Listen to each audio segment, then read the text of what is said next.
I'm Ken, 26 years old and junior accountant sa isang startup sa Makati. Sa papel, mukhang maayos ang buhay ko. May trabaho, may direksyon, may routine. Pero kung tatanungin mo ako kung buo pa ba ako, hindi na. Galing ako sa 4 na taong relasyon. First girlfriend ko. First sa lahat. Akala ko siya na yung dulo ng kwento ko. Pero isang araw, natapos na lang. Mahigit 1 taon na ang lumipas. Pero parang hindi pa rin ako nakaka-move on.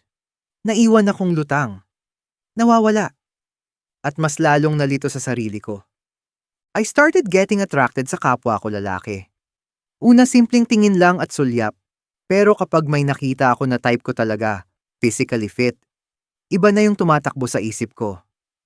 Una, nilabanan ko. Sinabi ko sa sarili ko, napagod lang to. Malungkot lang. Lilipas din. Nag-deny ako ng nag-deny na hindi ako bakla pero lalong lumalakas yung curiosity ko sa sarili. Habang tumatagal, mas lalo kong nararamdaman na may parte ng sarili ko na hindi ko pa kilala. Hanggang isang gabi, sa sobrang kalituhan at pagod, nag-install ako ng dating app. Hindi dahil naghahanap ako ng relasyon, kundi dahil gusto ko lang maintindihan ang sarili ko. Gusto ko mag-explore. Doon ko siya nakilala. Si Marlon. Nag-meet kami sa tapat ng isang coffee shop sa Greenfield. Una kwentuhan lang tapos nag-decide kami na mag-in sa Bermuda sa show. At doon ko naranasan ang unang tikim sa kapwa. Magaling si Marlon. Talagang mapapapikit ka at ungol ka. And he is such a good kisser as well. Akala ko one-time encounter lang yung saming dalawa ni Marlon, hanggang sa naulit ng naulit. Every weekend, nagkikita kami para mag-bem. Hanggang sa nag-decide kami na exclusive lang kami sa isa't isa. Na kaming dalawa lang ang mag-aanuhan. Naging bem buddy kami. Nag-set kami ng rules na bawal din ma-fall kasi busy kami sa mga career namin. Pero may mga time na hindi sumusunod ang emosyon sa kasunduan. Napapansin kong ako na yung naghihintay ng reply niya. Ako na yung nagbibilang ng araw kung kailan ulit kami magkikita. Ako na yung nasasaktan kapag matagal siyang hindi nagpaparamdam. Pagkatapos ng huling beses na nagkita kami ni Marlon, bigla na lang siyang nawala. Halos 2 linggo siyang hindi nagparamdam. Walang message, walang paliwanag, parang hindi kami nagkakilala. Araw-araw paulit-ulit akong tumitingin sa Messenger at Telegram. Kahit alam kong wala, umaasa pa rin akong biglang lalabas ang pangalan niya. Kahit simpleng, hi lang. Kahit ano. Miss na miss ko siya. At doon ko lalo na pagtanto kung gaano nakalalim ang nararamdam ko sa kanya. Hindi ko siya ma-stalk. Dummy account lang ang gamit niya sa Facebook. Wala akong ideya kung anong ginagawa niya, kung okay ba siya, kung may problema ba siya, o kung may iba na pala. Sa totoo lang, siguro malinaw naman sa umpisa. Bembang body lang talaga ako sa kanya. Isang opsyon. Isang pansamantala. Isang pampalipas oras ar parausan kapag bogli siya. Pero masakit pa rin isipin. Kasi ako, gusto ko na siya. Hindi ko sinasadya. Hindi ko pinlano. Nangyari na lang. Ilang beses kong tinype ang pangalan niya sa chatbox. Ilang beses kong binura ang mensahe. Gusto ko siyang kamustahin. Gusto kong itanong kung okay lang ba siya. Pero natakot ako. Baka isin lang ulit niya.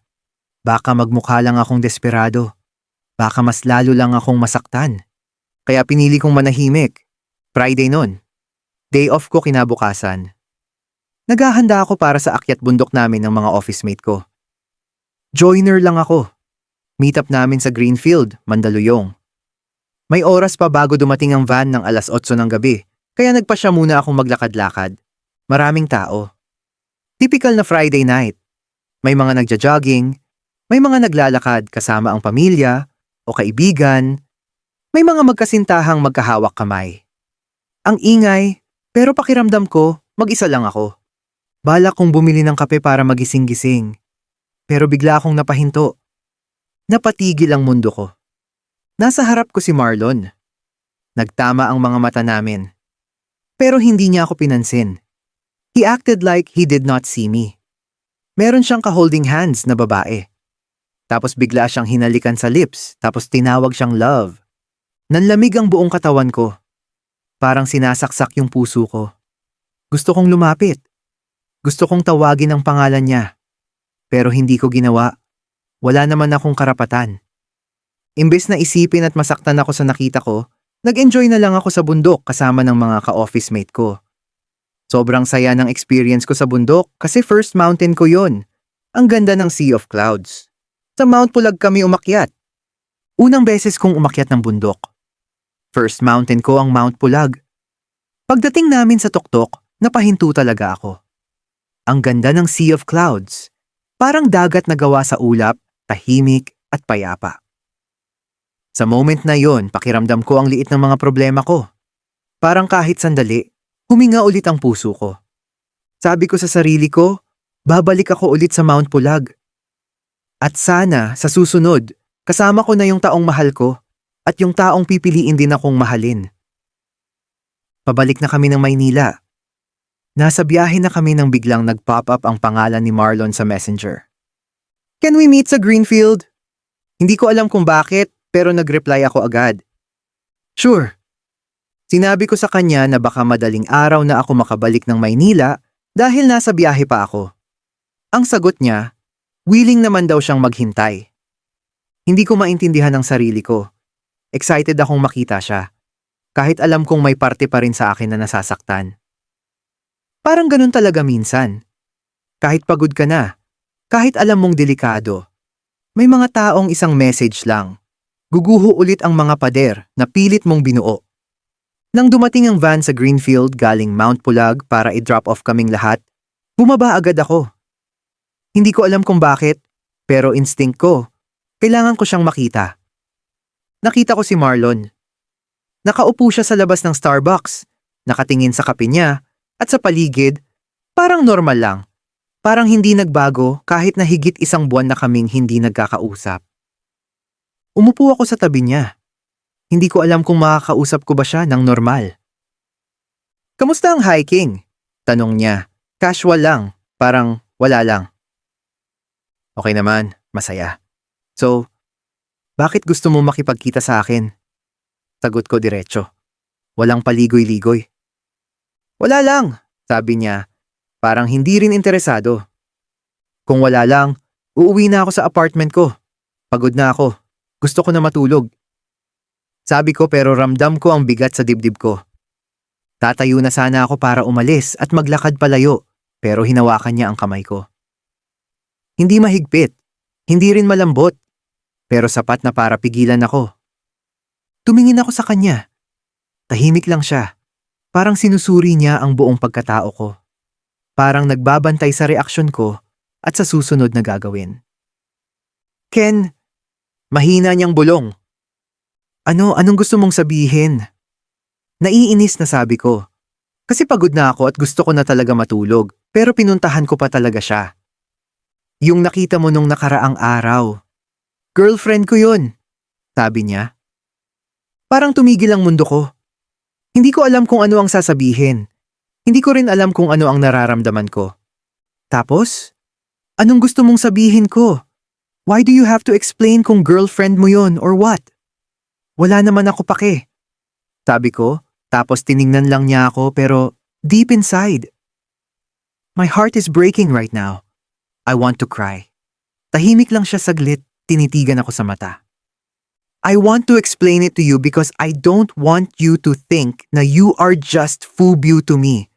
I don't want you to think na kinikita lang kita dahil gusto ko ng bembang. Hindi ako nagpaparamdam sa'yo kasi ang complicated ng buhay ko. Ang complicated ng paligid ko. Sagot niya. Really? Mahirap ba mag-update? Kahit 1 minuto lang. Sasabihin mo lang, Hey Ken, busy ako, I'm okay, marami akong ginagawa. Kahit simpleng update lang kung kamusta ka, anong ginagawa mo? Mahirap ba yon? Sorry, I was wrong. Nadadala lang ako ng emotion ko. Hindi mo naman need mag-update sa akin kasi wala namang tayo. Pero I can't stop thinking about you. Sabi ko. Medyo naluluha na yung mata ko, parang anytime iiyak na ako. Hindi ko na kayang I hold back yung nararamdaman ko. Lumapit sa akin si Marlon. Tapos niyakap niya ako ng mahigpit at nagsalita siya. I can't stop thinking about you as well. Araw-araw kitang iniisip. Araw-araw kong iniisip kung kamusta ka. Anong ginagawa mo? Sino ang kasama mo? Kung alam mo lang kung gaano kita namimiss. I miss your kiss. I miss your hug. I miss everything about you. Sabi niya, bigla na lang tumulo ang luha ko. Hindi ko na kayang pigilan. Umiyak ako ng umiyak habang niyayakap ako ni Marlon. Hindi ko alam kung paano ko sasabihin ang sakit, ang lungkot, at ang lahat ng nararamdaman ko. I think mahal na kita, Marlon. Hindi ko na kaya tong setup nating dalawa. May girlfriend ka. Ako yung talo sa sitwasyon na to. Sabi ko. Mahina lang yung boses ko, pero sapat lang para marinig niya. Nakayakap pa rin sa akin si Marlon. Tapos narinig ko na lang din siya, na umiiyak. Tapos nagsalita siya. Mahal na din kita. Sabi niya, and hinawakan niya yung mukha ko, and he kissed me. Ang tagal ng halik na yon. Pakiramdam ko kami lang yung tao ngayon sa mundo. Umuwi ako sa apartment na kasama ko si Marlon at nag-make love kaming dalawa doon. Sabik na sabik kaming dalawa sa isa't isa. Parang ayaw na namin matapos ang gabi na yon. Paano yung girlfriend mo? Tanong ko habang nakayakap ako kay Marlon. We will figure it out. Ang importante ay ngayon. Hindi ko na kaya na hindi kita nakikita. Hindi ko na kaya na hindi kita nakakausap. Don't miss out on our latest wild and unfiltered stories. Subscribe now to The Vibe is Unfiltered on YouTube and follow us on X, Instagram, and TikTok at The Vibe is Unfiltered. For extra updates and more kwento, like and follow our Facebook page, The Vibe is Unfiltered. Stay tuned! Mas marami pa kaming pasabog na stories for you.